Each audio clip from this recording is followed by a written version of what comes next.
Madali ka naman palang kausap. O paano? Magkita na lang tayo bukas ha. Sarapan ka naman sa bawal, di ba?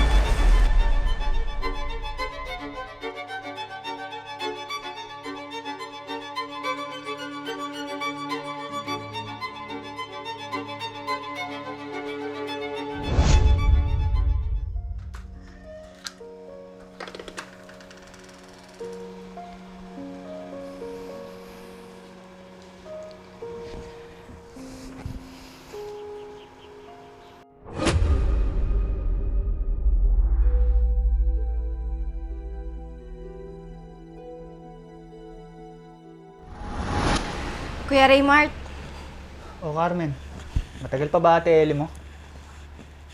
nasa banyo pa si ate. Alam mo naman yun, kapag naliligo, parang ayaw na lumabas sa banyo. Kuya, gusto mo bang sumama sa amin sa susunod na linggo? Bakit? Anong meron? Gigimik kami ng mga kaibigan ko. Diyan, sa bagong bukas na bar dyan sa bayan. O sige, pero sasabihin ko muna sa ate mo. Naku, sigurado ako hindi papayag yun si ate. Alam mo naman yun, ayaw sa maingay at matao na lugar.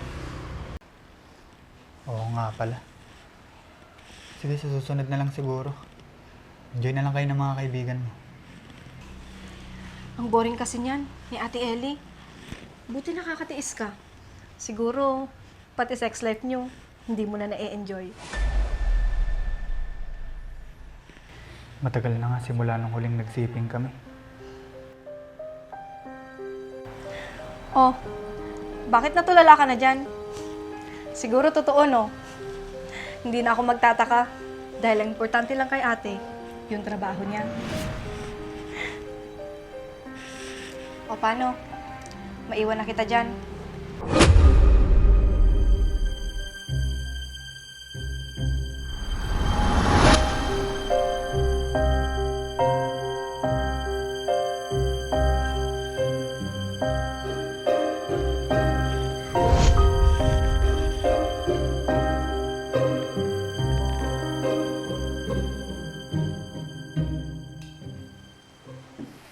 Mahal, may pasok ka ba sa linggo? Hindi ko pa alam yung schedule ko, mahal eh. Bakit? Nag-aaya kasi yung kapatid mo.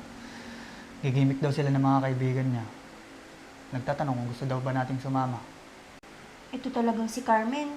Puro na lang gimmick ang inaatupag. Kaya palagi siyang pinapagalitan ni mama at papa eh. Wala naman sigurong masama. Kung gumimik man tayo kahit minsan lang. Naku, yung si Carmen. Halos araw-araw nga laman niya ng iba't ibang bar dito sa lugar natin.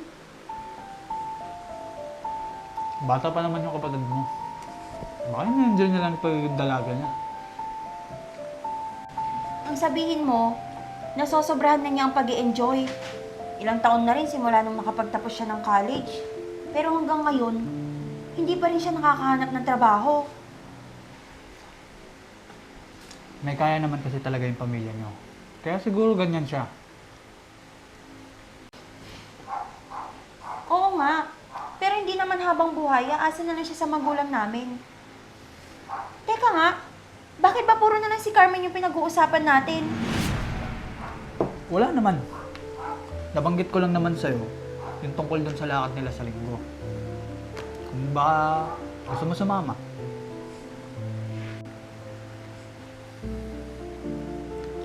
Pag-iisipan ko. Pero ayoko mangako. Hindi ko pa kasi alam kung may pasok ako noon o wala.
Hello, kuya!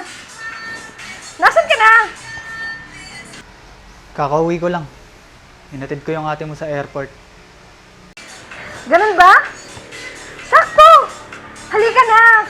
Sumunod ka na dito. Huwag ka na magdalawang isip pa! Halika na! Ang saya kaya!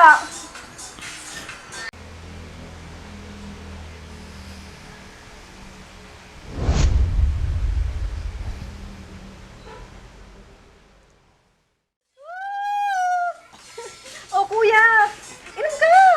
Cheers! Sayo ka, kuya! Sayo ka, ano ka ba? Woo!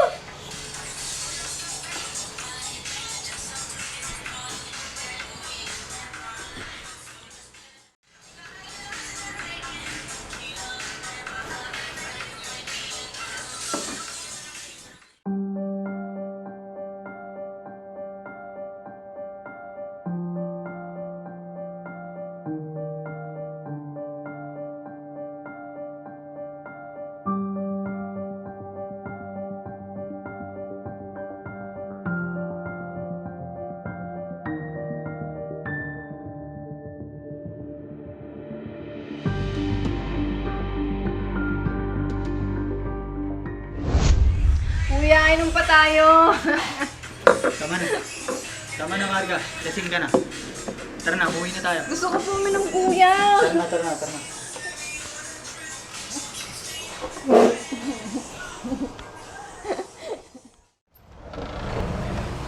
Dahan.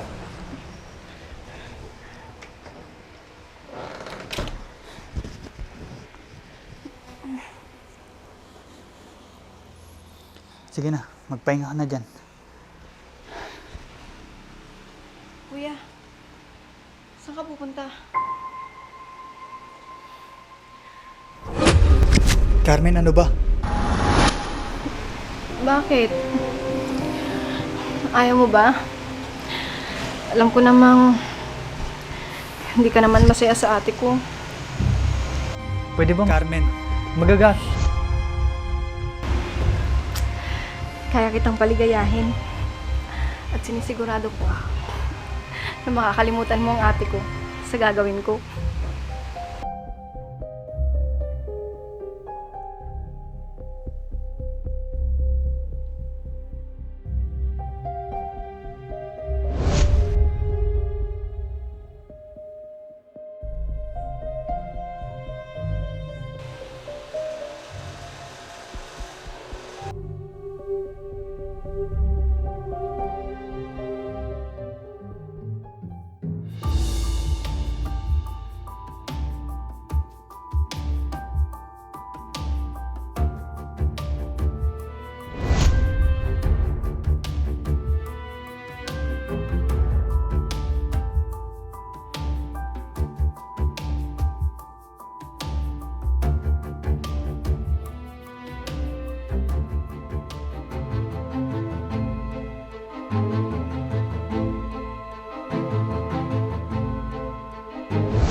Namin pinuntahan, namasyal pa kami dun. Tapos, nag-scuba diving pa kami nila, sir. Mahal, ayos ka lang ba? Oo, ayos lang ako. Napansin ko kasi, kanina ka pa tulala dyan. Pasensya ka na. Iniisip ko lang kasi yung pinapabago ng boss ko dun sa presentation na pinasa ko. Ah, ganun ba? Gusto mo, tulungan kita sa presentation mo, mahal? Hindi naman. Kaya ko naman ayusin mag-isa. Sandali lang, mahal. Tumatawag yung boss ko. Sagutin ko lang, ha? Sige.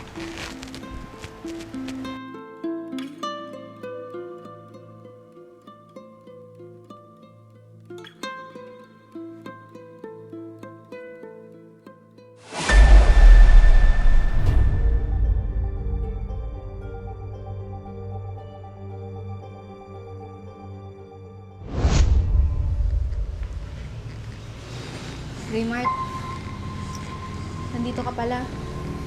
Kaigising ko lang kasi. Kamusta ka na? Namiss mo ba ako? Ano ba sinasabi mo dyan? Pwede ba? Hinaan mo yung boses mo. Baka marinig ka ng ate mo. Kalma lang. Ikaw naman. Hindi na mabiro. Nagpunta ako dito para sa ate mo. Hindi dahil sa'yo. Ganun ba?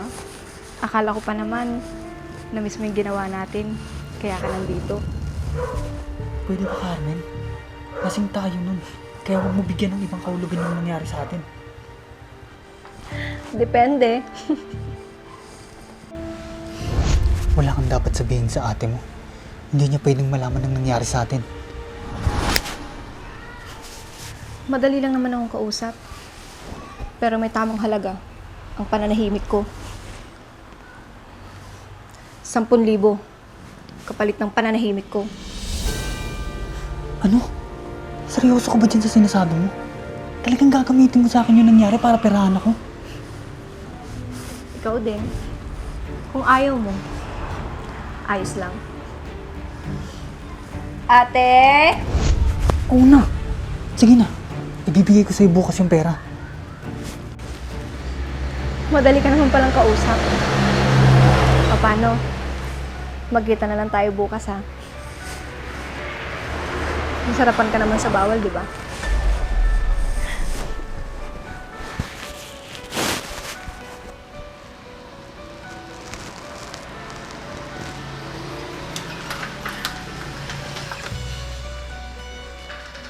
Pasensya ka na, mahal, ng tagalan. Ang dami kasing pinapagawa ng boss ko. Mahal. Mahal. Ayos ka lang? Kanina ka pa ba dyan? Hindi naman. Kakapasok ko lang.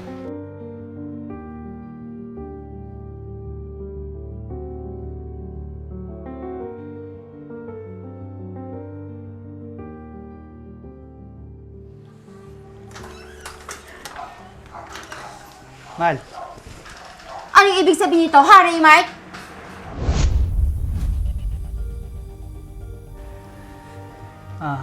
Mahal. Magpapaliwanag ako. Sige, magpaliwanag ka, Raymart. Bakit magkasama kayo ni Carmen nung mga panahong nasa Cebu ako? Ha? Ellie. Mahal. Patawarin mo ako. Nagsabi ako sa'yo na hindi ako pupunta doon, pero pumunta pa rin ako. At eto pa, sabi mo sa akin kahapon maghapon ka lang sa bahay nyo. Pero bakit magkasama kayo ni Carmen sa resto bar na yon? Niloloko mo ba ako, ha, Raymart? Teka lang, Ellie. Pag totoo niyan, may mas mabigat pa akong kasalanan sa'yo. Natatakot akong malaman mo. Kasi baka magalit ka. At baka hindi mo na magawa na patawarin ako. Nung umalis ka papuntang Cebu, tumulay ako nun sa bar. Nalasing ako. Kaming dalawa ni Carmen. At may nangyari sa amin. Kaya magkasama kami ni Carmen kahapon. Dahil binigyan ko siya ng pera. Kapalit ng pananahimik niya. At sa tingin mo, maniniwala pa ako sa'yo? Matapos ang sinabi mong may nangyari sa inyo ni Carmen? Patawarin mo ko, Ellie. Maniwala ka sa akin. Isang beses lang nangyari yun at hindi na naulit pa. At sa kapatid ko pa talaga, Raymart? Hindi ka na nakontento! Ellie! Bitawan mo ako! Nanditiri ako sa'yo!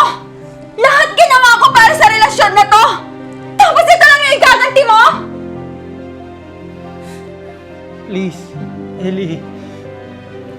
Bigyan mo pa ako ng isang pang pagkakataon. Hindi ko na uulitin. Maniwala ka. Bitawan mo ako! Maniwala? Sa tingin mo, Raymart, ganun lang kadali yon? Siguro kung sa ibang babae matatanggap ka. Pero ako? Hindi! Kaya umalis ka na! At huwag ka nang babalik pa! Alis!